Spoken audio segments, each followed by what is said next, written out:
आदिवासी क्षेत्राच्या विकासासाठी शासन कटिबद्ध, मुख्यमंत्री फडणवीस।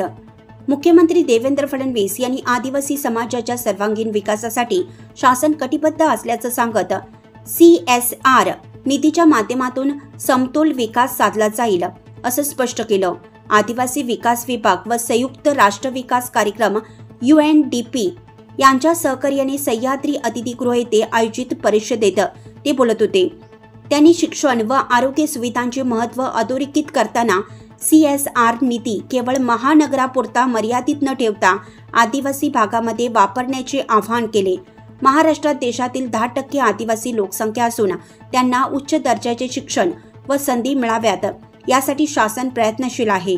आदिवासी समाजाच्या उन्नतीसाठी CSR फॉर रेंज हा उपक्रम राबवण्यात येत असल्याची माहिती आदिवासी विकास मंत्री डॉक्टर अशोक उईके यांनी दिली। परिषदेत विविध कंपन्यांच्या प्रतिनिधींनी आपले विचार मांडले व आदिवासी संशोधन व प्रशिक्षण संस्थेचे आयुक्त राजेंद्र भारुड यांनी आभार मानले। नाशिक लक्ष न्यूज ब्युरो रिपोर्ट नाशिक।